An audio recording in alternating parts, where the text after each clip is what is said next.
Hi, I'd like to welcome everybody to another edition of E-cigs DeMISTified. My name is Bob Engel. I'm the Customer Service Manager here at White Cloud. It's been over 2 weeks since the FDA Deeming regulations came out, and we are all starting to get a better handle on what these regulations mean, but there's still plenty of questions out there. We have built in a good amount of time for questions and answers in this webinar, so please feel free to send any questions that you have. To ask a question, all you'll do is click the Q&A button down towards the bottom of the screen, and then just ask away. Also, if you would like to follow along or ask questions on Twitter, you can use the hashtag DeMISTified. That's DEMISTIFIED. We are going to spell it out for you in the chat window, so if you missed that, just go ahead and wait for it to come up in chat, and you can copy and paste it in there.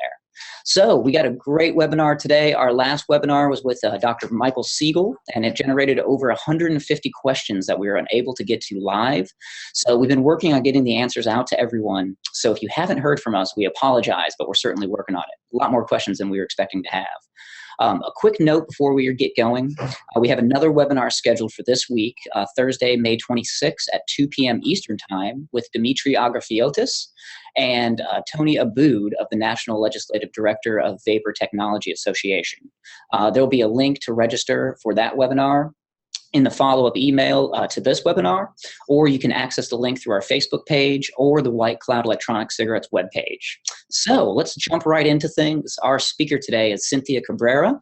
Cynthia is the President and Executive Director of Smoke-Free Alternative Trade Associations, or SFATA. That represents over 1,000 members within the vaping supply chain. SFATA is the largest and leading trade association in the vapor space and has worked at the federal level since 2012 to promote dialogue and education about vaping products. SFATA has 27 state chapters across the country and is the go-to for questions about the industry, state legislations, actions, and trends. So Cynthia, thank you for joining us today. Thank you for having me. You're welcome. I'm glad you could make it here on such short notice. We know the Deeming regs are finally out, and we've been waiting for them for a long time. Seems like well over a year for us here at White Cloud.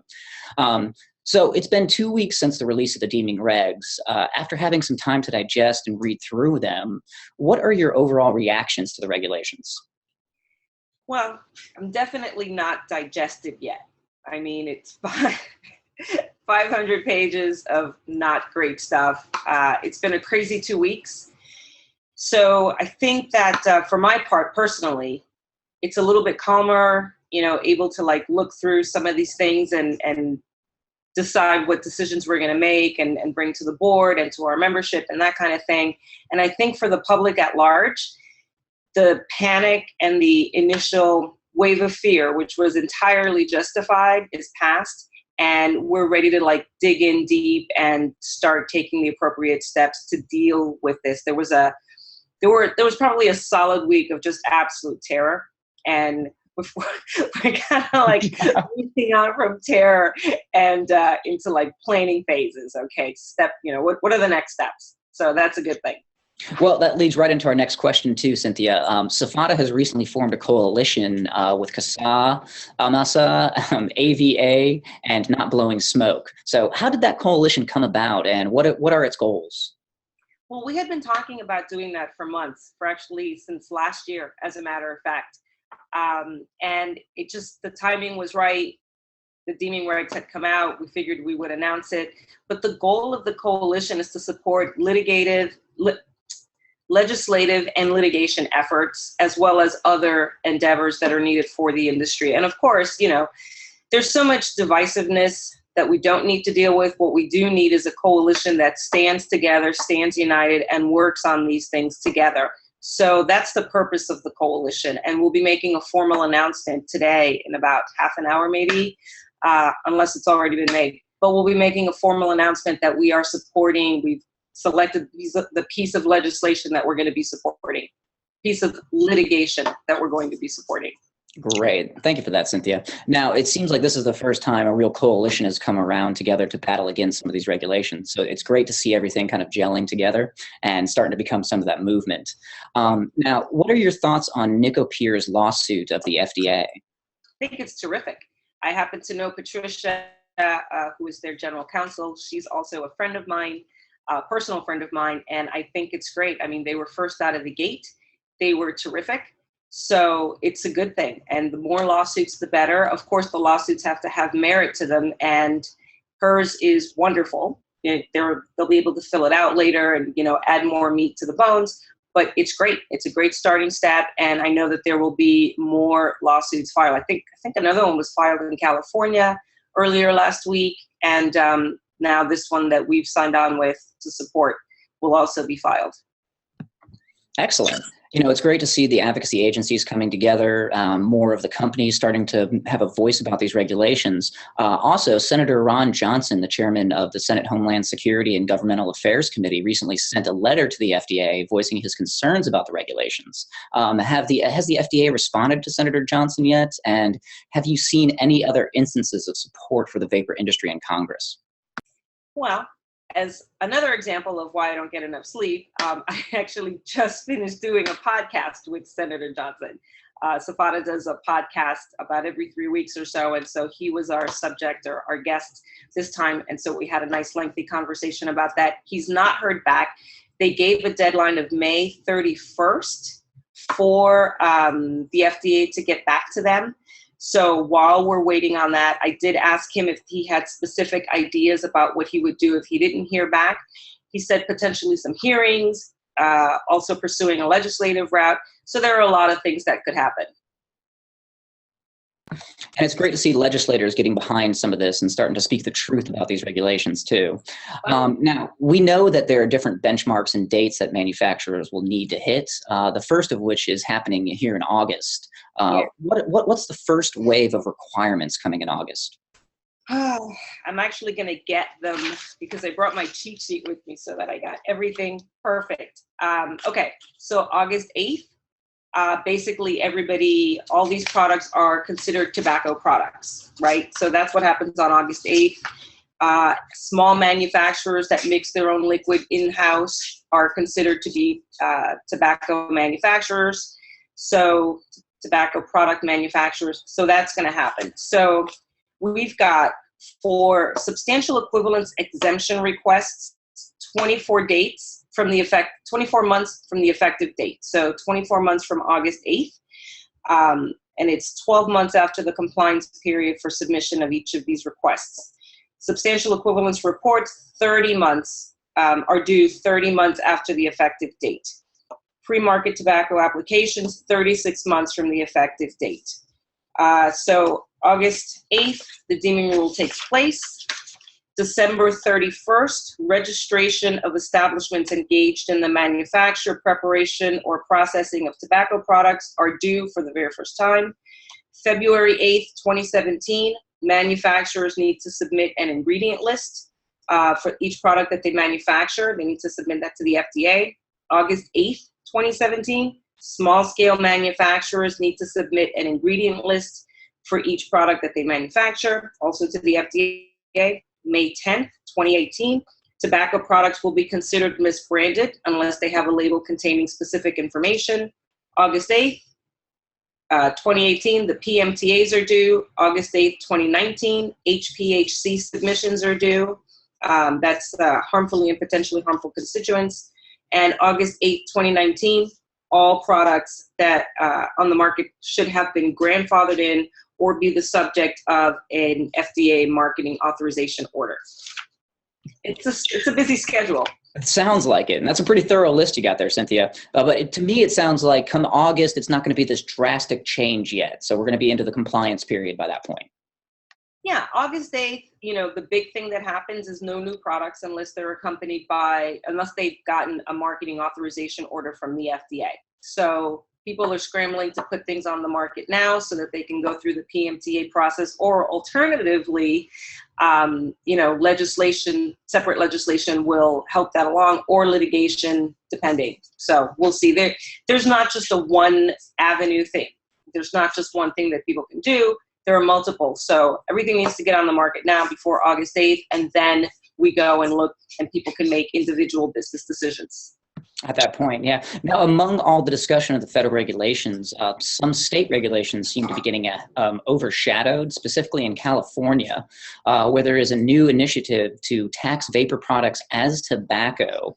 Has the release of the federal regulations slowed the state-level legislation regarding vapor products?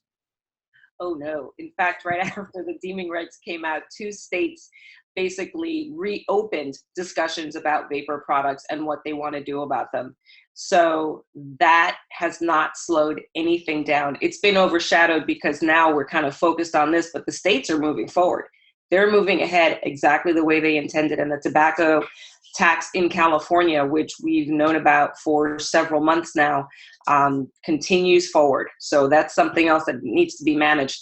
And, you know, it's problematic because the industry, in addition to folks trying to like run their businesses and grow their businesses and take care of their employees, they've got challenges. We've got challenges at the federal level, the state level, sometimes at the local level, and it's just like never ending. It's absolutely exhausting. So yeah, we've got a lot of work to do. I think everybody has a lot of work to do here. I know we're getting a lot of questions from our customers concerned about what the landscape of the e-cig industry is going to look like after this. Yeah. Speaking of the customers and the viewers, I'd like to get into some of the viewer questions now. Okay. So we're getting a good amount of viewer questions in, so we're going to try to get through them as much as we can. I just want to remind everybody that we'll try to respond to every question that's sent through. So now that we are distributors of tobacco here, say, do you see the taxes that are applied to cigarettes also being applied to the vapor products? And also for retail shops, will they now have to apply for a tobacco license? Whether they have to apply for a tobacco license depends on what state they're in. And yes, I think that a lot of the states that had kind of been holding off, debating on whether to tax these products or not, are going to jump into that. It's very difficult. Let's take California, for example. Their language actually makes it difficult to apply the tax directly that they apply to a cigarette to a vapor product because they're just so different. So that is going to happen more often. They're going to have to figure out how they apply those taxes, but that is going to happen. Absolutely. Well, we had another question from a viewer just come in, and it kind of relates to this one as well. Is there any information about an applied tobacco tax at the state level only, not the federal level? Is there any information? Is there any legislation currently pending? I know I heard something about Washington State going ahead and doing their own tax on e-cigarettes. I think, well, several states do have tax on vapor products, and Minnesota just adjusted the tax that they had before. So it's kind of been changed right now. But yeah, there are already several states that have taxes, and that will continue. I mean, but again, state taxation is absolutely independent and separate from what happens at the FDA or at the federal level. Yeah, it seems like the states are trying to get ahead of the federal regulations here and try to get their own landscape put down. Couldn't we just buy a mod or an e-cig battery from one manufacturer and then buy the tank or clearomizer from another company, since it's not technically a complete package? Would these be two different products? Would they be subject to regulations? Yes, they are subject to regulations. In fact, I know we love the loopholes, but this isn't one. So if the product could be used as a component part, or if it could be used, or it's deemed by the FDA that it could be used with a tobacco product, I'm using air quotes, then it wouldn't matter where you bought it or how you separated it up or whatever. So they've extended this to hardware. They've extended it. Where's my screwdrivers are not tobacco products, and lanyards are not tobacco products, but atomizers, e-liquids, cartomizers, the little digital displays, tank systems, all of that is considered a tobacco product.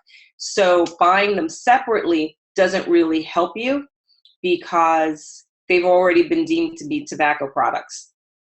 The only exception might be on zero nic. It seems like zero nicotine is that nebulous area right now. Fortunately, though, we do sell lanyards. We don't sell any screwdrivers, but we do have lanyards on the website. We have screwdrivers. Yeah, I think they're coming next.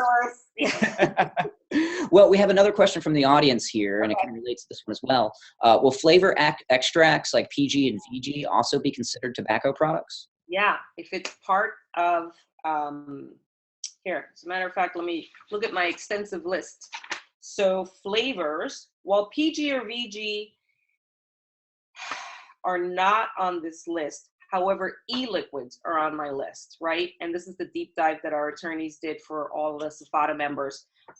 So e-liquids, if you're just buying PG, The definition that the FDA has given is that if it could be used with a tobacco product, then the definition of a tobacco product likely extends to it. So yeah, probably. It seems like there's a lot of components that go into these e-cigs. They're having a hard time pinpointing which ones they're going to regulate. Another question from the... They're regulating all of them, pretty much. All of just them, yeah. not drivers and lanyards. So we have another question from the viewers here. How will the regulations affect the DIY market and higher strength flavorless liquid nicotine? Well, the DIY market is really, it's not considered... okay, so when you say someone's a DIYer, it's that they do something at home for their own use, right? They're a consumer that's making a product for themselves. They don't sell it, they don't market it, they don't do anything like that. So this doesn't apply to DIYers. To the extent that one day products may be more difficult to get a hold of, that is a possibility. But these regulations extend to the business community, not to consumers that are doing their own thing. That being said, it's always better to get your product from, a lab or somebody who's got, safety procedures and all of that. It also cuts down on the costs considerably if you're, a long-term customer, but it doesn't extend to DIY. The deeming regs are not meant for someone who's making, a consumer. Thank you for clarifying that, because I'm sure a lot of people have questions about mixing stuff in their garage. We also have a question here from a brick and mortar store owner, and she says, as of 8/8/16, we have to have photo ID identification for anyone 18 and over to 27 years of age. How does this affect online sales of e-liquids and vaping devices? Same thing. You need to have online age verification in place by that date. Absolutely. And it can't be a self-certified age verification either. Correct. And it's not enough to just have a click through on the landing page that says I'm over 18 or whatever. And also some states, for example, California just increased the minimum age of sale from 18 to 21. So make sure that, you updated your website. If your state has had a change, make sure you update your website to reflect the new age. But yeah, it's not enough to have something on the landing page, and it's not enough to have a self-certifying thing. You need an independent third party that will verify that ID that's presented. Excellent. Thank you for that, Cynthia. Well, I know we partner with LexisNexis to do our age verification process online. Also, I have a calendar invite set up for the date the smoking law changes in California, because we have to alter our workflows for that as well. We have another question here from the audience. What is the FDA ruling on sampling in store or without nicotine? Okay. So free samples are banned as of the 8th. So just take it away. Free samples are banned. That's not going to happen anymore. It gets cloudy. We talked about that non-nic thing. So it gets a little bit cloudy because if it's a non-nic product, there's no problem sampling it. The problem becomes that the FDA could say that it's a tobacco product if you're using it with mods, for example, that are used with nicotine products, right? So you get into this nasty little gray area. However, charging for samples suddenly makes them not free samples. So that is a possibility. That is something that can be done. But that's the answer. Thank you for that, Cynthia. Another question here. How can they consider devices that vaporize as a tobacco product, but not 0 milligram e-juice? Dude, you are asking me a question. I mean, nobody thinks the deeming regs make sense, right? Right. Yes, exactly. I mean, that's like a rhetorical question because there's no good answer to that. Nobody knows how they think that those two things are the same. And by the way, 0 nic would still have to carry a label on it that says this is a tobacco product. So none of this makes any sense. It's absolutely ridiculous. In addition to ridiculously expensive and onerous, it doesn't make any sense. There are so many inconsistencies and there are so many things that just don't work. That is why we've got our work cut out for us. So the answer to that viewer is, I don't know. I don't know what they were thinking. And I really think the viewers are trying to drive home the point that these regulations just seem onerous. I mean, they do seem over and beyond what they should be. And illogical. Yes, exactly. Now, the Federal Register 29055 reads, FDA is not banning flavored tobacco products with this final deeming rule. Cynthia, because the FDA may amend this part in the future, do you think there will be a flavor ban in the future except for clove, menthol, and tobacco flavors? Yes, I think that because they couldn't address the flavor issue in the deeming regs, but they will be getting to it. Because remember, the whole push for the deeming regs is that it could potentially be attractive to youth, and flavors could be attractive to youth. So they will be coming after flavors, make no mistake. They didn't get them here, but they have plans to get them. That is going to happen. And speaking about the flavors, in regards to the warning labels, we know that there's bulk liquid products being sold out there. What are the specific things we need to put on the label? We also heard that there's a font requirement for 12-point font or covering 20 to 30% of the label, but must this all be on the label, or have they clarified what those labeling requirements are going to be? They have clarified what the labeling requirements are going to be. So May 10th, 2018, tobacco products will be considered misbranded as of this date unless they bear a label containing the following information: the name and place of the business, quantity of the contents, percentage of domestic and foreign grown tobacco, and the statement sale only allowed in the United States on labels, packaging, shipping, and shipping containers. So the font thing is in the bigger document, but I think they do have it. And the goal was to not allow a lot of space on the label, because we all know that it's the label, or they think that it's the label that drives youth to potentially use this product. So they wanted to make sure that the labels have as much information on them as possible and as little room as possible for, creativity or First Amendment speech. Thank you for clarification on that, Cynthia. Now we're going to circle back a little bit to the sampling question, and I think we have another brick and mortar store owner here, and it says you address sampling here, saying if we charged for the samples, we'd be fine. What would we be expected to charge per sample? You're not expected to charge anything per sample. That's just the way that, if you're charging for it, it's not a free sample. And what's banned is a free sample. Now, what I wouldn't do if it were me, and you can consult with, everybody who's watching can consult with their attorney, but if it were me, I would not charge, say, a penny to sample something, because that just doesn't seem, right. But, you charge $1, charge $5, I don't know, charge $10 to sample, 100 flavors. I don't know, but something that actually makes sense and doesn't look like you're just giving the finger to the spirit of the regulations. We'd have to charge something. You can't just give it away as a free sample. Will any of the now pending lawsuits put the deeming regulations on hold? No. So what happened? I know. I actually got an email from somebody who said, oh, that first piece of litigation was filed, so we're okay until the case is settled. And I'm like, no, that is not how it works. So a lawsuit gets filed, and then we wait, right?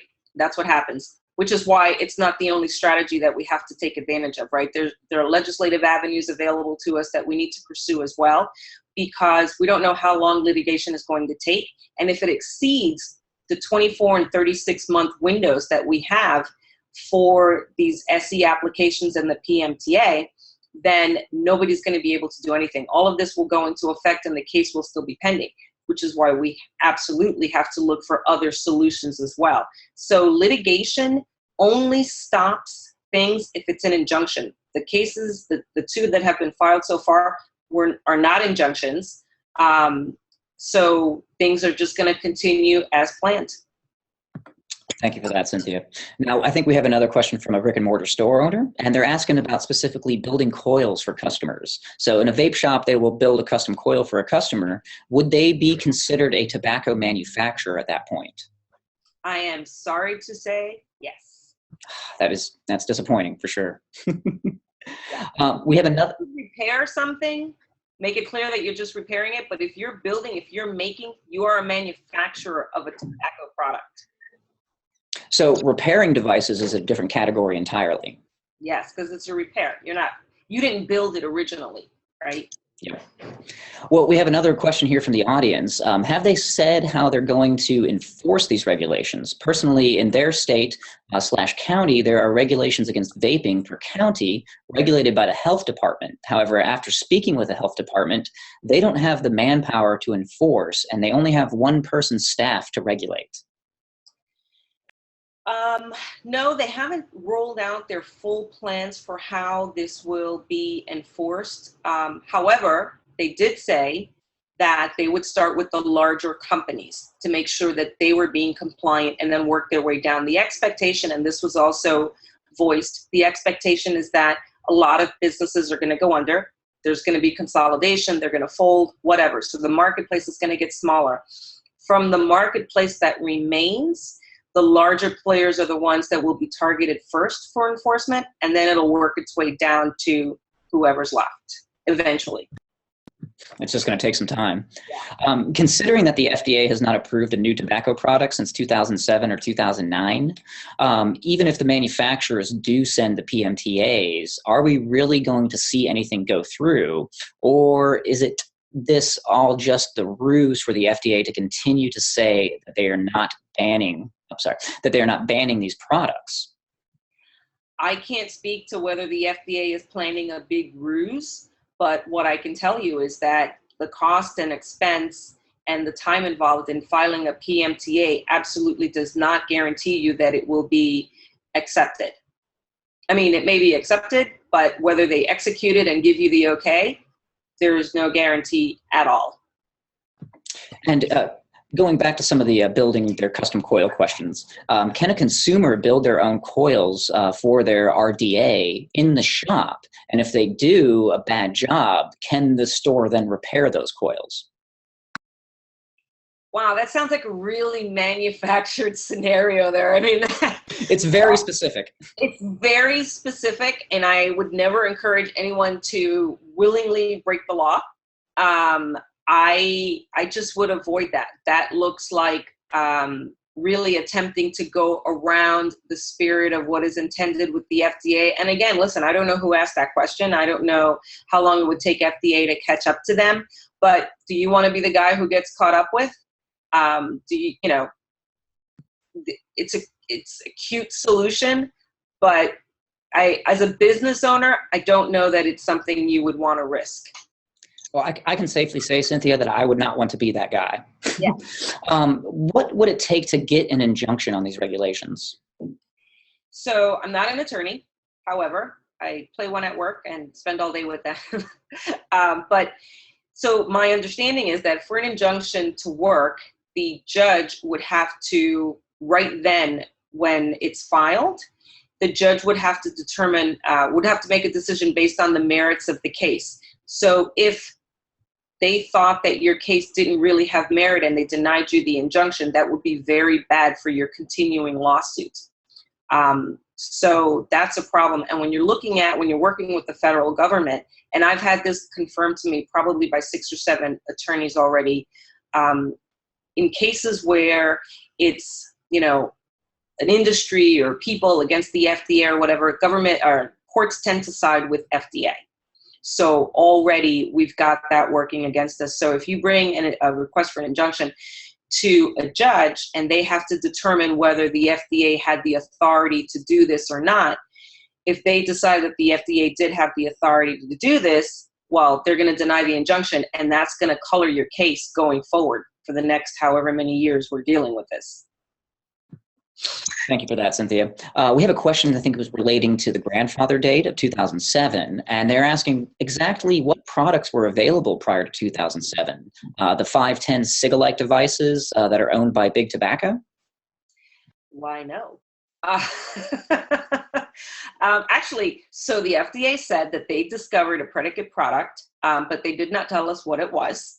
So I guess we have to figure that out on our own. I guess they figure if they found it, we can find it. However, no one has been able to find this product, but it doesn't matter because substantial equivalence is pretty narrow. I mean, some people have even said that just changing the color of something changes it, right? So there's nothing that was on the market in 2007 that is going to help us with the products that are on the market today.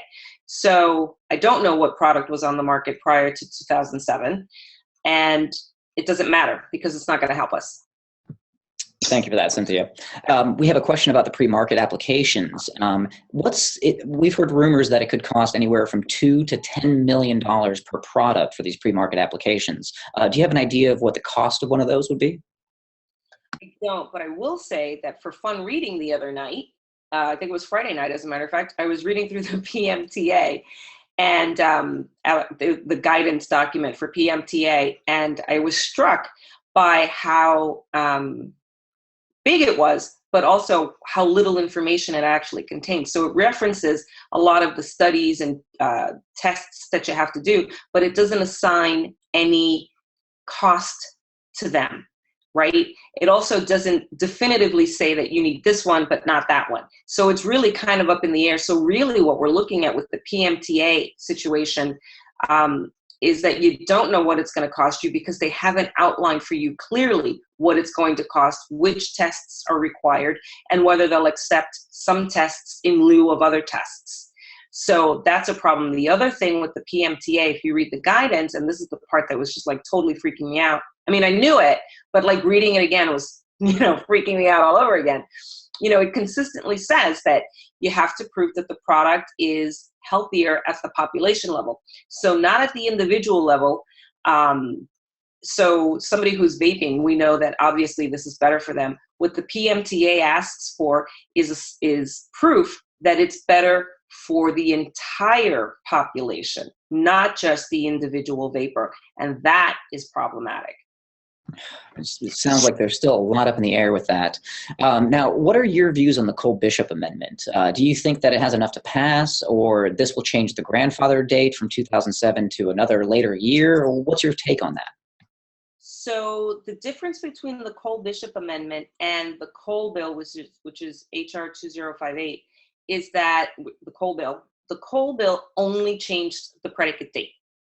And it didn't get enough movement last year in order to get through. And so with the Cole-Bishop Amendment, and Bishop is a Democrat, right? Cole is a Republican, Bishop's a Democrat.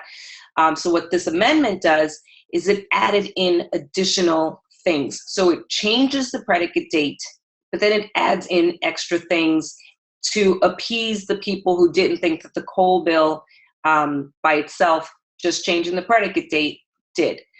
So these additional items that are included, they also don't solve the problem. Even if the Cole-Bishop Amendment is included and it makes it all the way through, we still need legislation or something, or whether it's litigation or legislation, we still need something to address all the other issues. So it's not enough.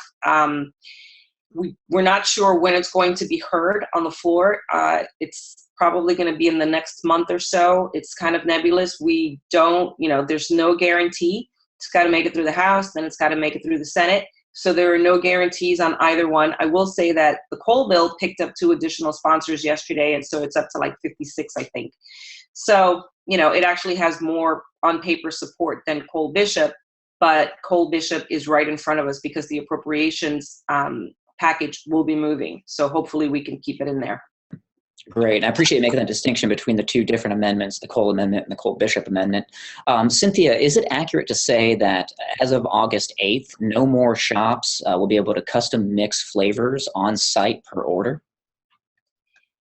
That is correct. Custom being brand new? Right. Yeah, that's right. No new products introduced into the market. At that time. So if there is going to be a drastic change, it's going to be custom making some of those little flavors as well. That's right.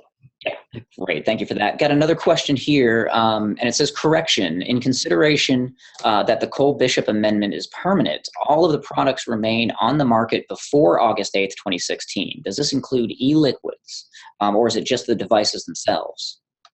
No, it would include everything. So they would stay on the market, the Cole-Bishop, and that, so the Cole-Bishop Amendment is permanent, or would be permanent, but it would just grandfather everything in. There will still be GMPs that have to be met and other requirements that have to be met. So all it does is move the grandfather date. And I say all it does, moving the grandfather date is huge. It's like a big deal. But it moves the grandfather date, but we still have additional work to do. I know that everybody just wants this to be over and everybody just wants this to be, settled. But we need more patience and more time, because even if we get that done, there's still work to do, because it will have frozen technology and there will still be burdensome PMTAs that have to, people have to go through if they want to introduce something new. So it's not the full answer. Now, we have more questions about the Cole-Bishop Amendment and the Cole Amendment. Do both bills still classify e-cigs as a tobacco product? Or would it change the classification at all?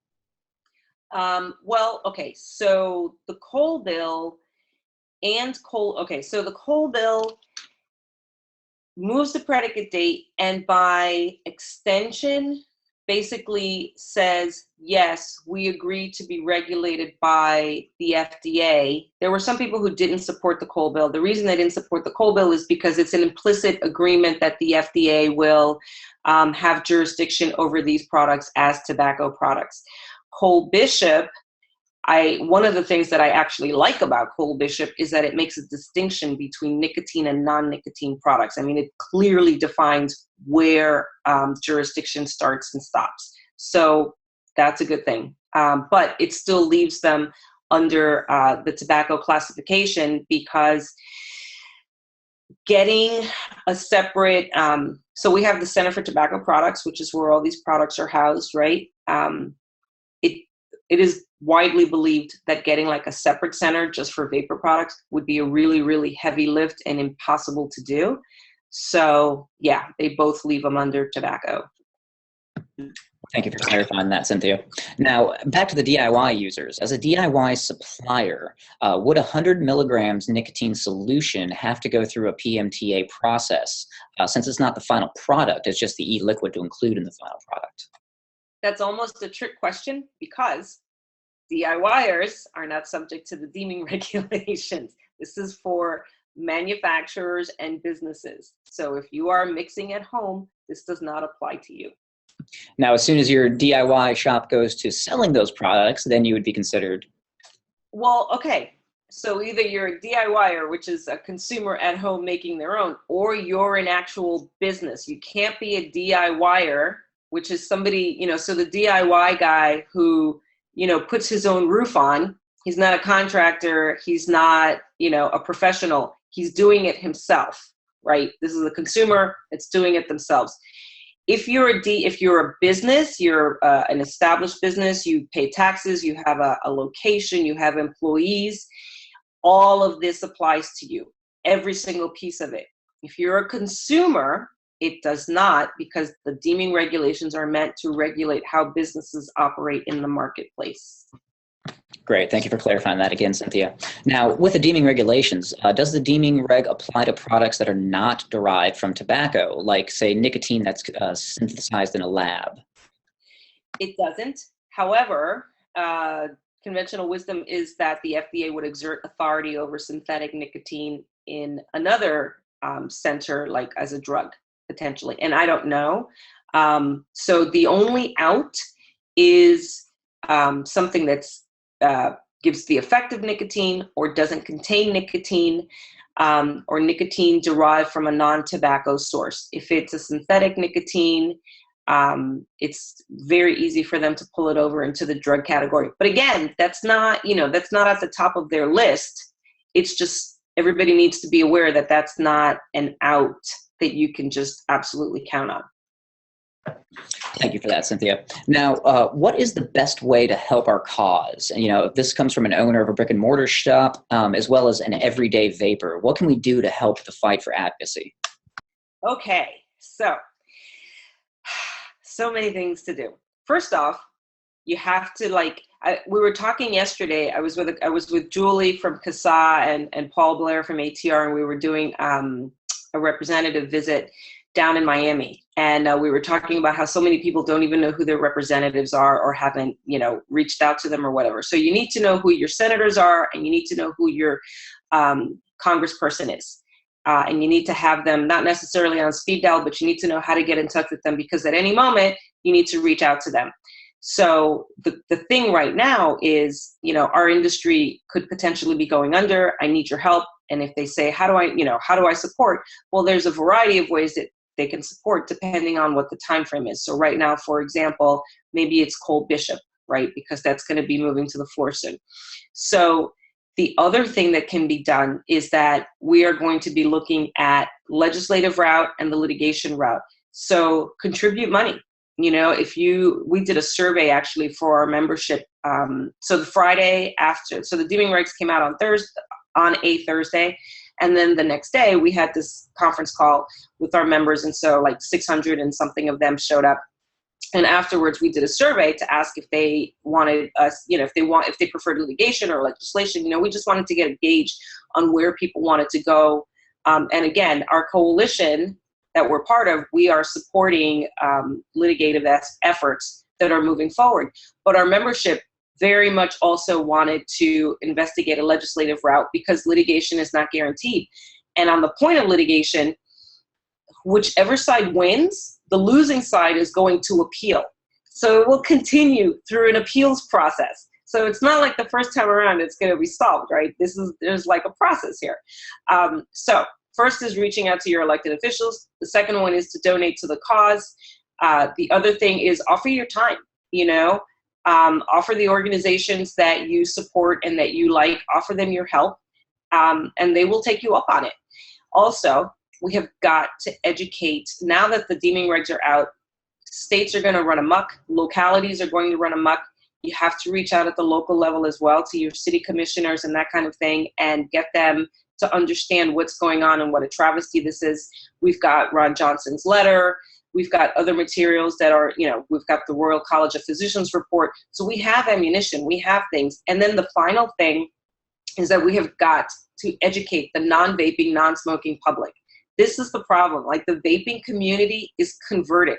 They're sold, right? But people who don't know what it is, they are not converted. I watched this morning, I was almost late for my appointment actually, because I was watching this parody, this skit that Samantha B did on her show. She didn't do it, she had somebody do it. Are you laughing because you saw it, right? And it was painful to watch this thing first thing in the morning. And I did a little cursing to myself, and I thought, awesome. This is just what I needed today. This is just what we need, because they made fun of it. But the people who aren't in the industry, the people who don't know what the reality is, they're going to look at that and they're going to be like, oh yeah, they're not going to get that it's satire or parody. They're just going to make decisions based on seeing something like that. So it's up to us to educate and not intimidate, not threaten, not, insult. Just, hey, let me tell you my story. Let me tell you why this is such an important thing, and take it from there. So those are the things that everybody needs to be doing. Great. Thank you for that, Cynthia. That was very thorough. And it's great to hear something that we don't mention a lot is volunteering your time. If you don't have a lot of money or things to contribute, you can still volunteer on a charity basis and get your time in there to help out that cause. We got some more questions here from the audience. And this question states, I understand that e-cigarettes are not only affected with this regulation, but also cigars, hookah products, and other tobacco delivery systems. Are there any differences in how an electronic cigarette will be regulated versus a cigar or a hookah pipe? Or are those accessories included as well? Okay, so I've not boned up on hookah or cigars because that's not my issue. That's not what we do. We focus on vapor, so I'm not the person to ask about specifics on cigars. I think they have I think their labeling issues might be different, but by and large, I mean, they're affected by the predicate date just like we are. They have the same labeling issues that we have. They've got the substantial equivalence issues that we've got. So honestly, I can't actually say how this affects cigars or hookah differently because we're only focused on vapor. You know, and I honestly have to say that we're focused on the vapor products too, so we've kind of ignored those parts of the regulations as well. Yeah. We got another one here. According to the FDA final rule, Federal Registry 29042, it reads, FDA interprets components and parts of a tobacco product to include any assembly of materials intended or reasonably expected. My question is, isn't this an interpretation an interpretation of liability to ultimately wind up before the United States Supreme Court for a true constitutional interpretation? Potentially, I guess. I will say that Mitch Zeller, who is the director at the Center for Tobacco Products, is an attorney. So he is well aware of what could end up in litigation and what could not end up in litigation. You know, some folks have said maybe the FDA put out really crappy deeming regs so that it would be decided by the courts instead of by them. But they put an awful lot of work and time and energy into this for me to think that that's what actually happened. There are several points in the deeming regs on which to build the case for a lawsuit. So, you know, component parts, I mean, could you really, I mean, I think it's a perfect case to go in there, take a mod in there and say, how is this, you know, without a tank on it, how is this a tobacco product? I think that there is absolutely a case there. And I know that that will be brought. That's one of the lawsuits that I saw actually makes the technology case. So it is already happening. And yes, this is a huge and stark overreach. And I think like what I had to do, the advice I had to give myself was stop trying to make this logical or rational, because it's not. And, you know, trying to read into, you know, the tea leaves and see what it is that we missed that makes this logical, it doesn't exist. So let's stop doing that and recognize that this is just a big mishmash that just has to get dealt with. Thank you for that, Cynthia. We have another question here from the audience. And does owning and using a post-2007 device become illegal in the public? So if we have a device that's not approved, are we going to use it and end up in jail for using it? No, I mean, that is not something I would be worried about. I'm guessing that question came from a consumer. I believe so, yeah. Yeah, I wouldn't worry about that too much. Great, thank you for that, Cynthia. Now, if a nicotine supplier sold their products as a pesticide, not as a tobacco product, at the 100 milligram or milliliter online, would they have to file for a PMTA? Repeat that question. Basically, they're saying if they state their nicotine isn't for an e-cigarette device, but yet it's for pesticide purposes, would that still have to go through a pre-market application? It kind of sounds a little bit like fraud. I think that's a safe enough answer for that one as well. Okay. Yeah. So back to the PMTA, where are the estimates of the cost of the PMTA coming from? So we're hearing the $1 million. How do they make those estimates and what it could potentially cost? Okay. So it doesn't cost anything to file your PMTA, right? To fill out the application, for example.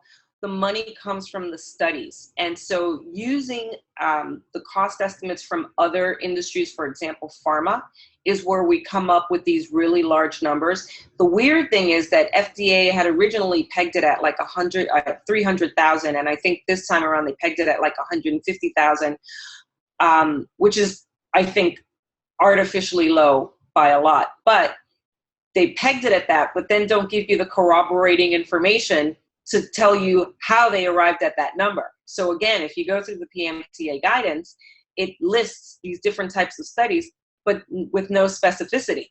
So you don't know if one will be accepted over another one. You don't know where you can streamline, and they don't give you an idea of what they think each of these tests should cost. Also, I mean, 5,000 hours, there's a cost associated with 5,000 hours to prepare a PMTA, right? I mean, it's not $1 million probably, but there's a cost associated with that that cannot be overlooked. Thank you for clarifying that again, Cynthia. I just want to let the audience know we got about time for 2 more questions. So if we didn't get a chance to answer your question here in the webinar, we're going to do our best to answer via email, as well as look for the answers on our social media sites. So we'll have them posted there, and we'll try to post them on any avenue that we can. So we got another question here from the audience, and it says, back to the sampling questions. So if charging for samples, does it have to be per visit, or can we charge, say, $10 for 100 samples that can be used over the course of the customer's choosing? I'm laughing. The FDA didn't provide, an explanation for how to get around sampling. This is a suggestion. Now, I imagine that you can charge every time they come in, and you charge a nominal fee for them to try the products. I imagine that you could do maybe like a club membership type thing, where they, pay a monthly fee or something like that, and they come in. But if I were a business and I were going to attempt to do something like that, and again, you should consult your attorney, I would, after consulting my attorney, I would make it really rock solid and very tight, and make sure that I kept track of everything. And remember, you still need to age verify people, so that doesn't go away. But I imagine that there's a sweet spot for every store. Some stores might be able to afford more money than other stores, but yeah, there's no one solution or answer to how you should handle the charging people for samples. Thank you for that, Cynthia. Now, this next question, it's near and dear to White Cloud specifically. Will USPS and other carriers deliver e-cig devices and e-liquids, since they're now considered tobacco products? I imagine they will continue to deliver them.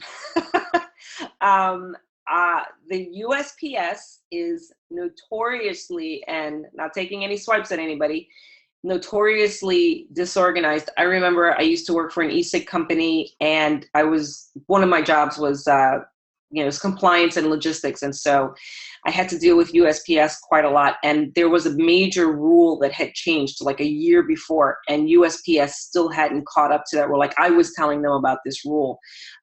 So I don't think that will be enforced just yet. They'll probably wait for FDA to be, for FDA to have like more of a handle on this. This is just the beginning. So I don't think that's going to be an issue yet with USPS. If it does become an issue, you will get a letter from USPS telling you, or your representative will be letting you know that they will not be carrying our products anymore.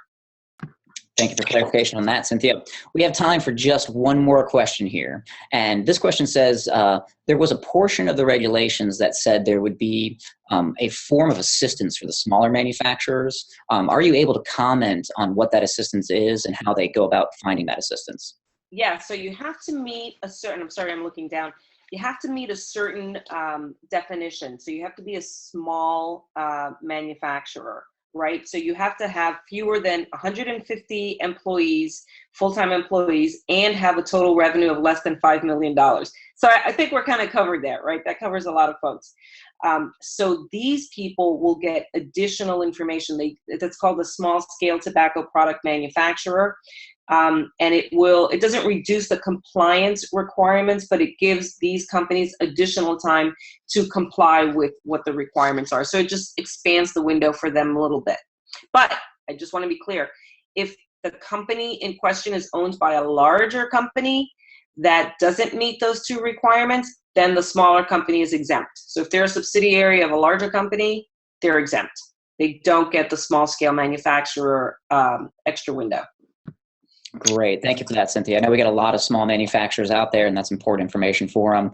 Unfortunately, we're out of time for today. Cynthia, I want to thank you for taking time out of your day to be with us today, and for all the great work that you and SFATA do for the vaping industry. I also want to apologize to any of the viewers who didn't get a chance to answer your questions live.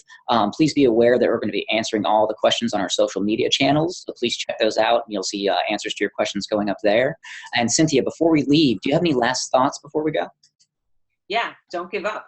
We can do this together. I mean, listen, we've been talking about this happening for 4 years. It's here now. Let's do this. I mean, don't give up yet. We have hope. And thank you for those last thoughts. I'm with you on that. I'm right here with you. So thanks again, Cynthia, for coming out today.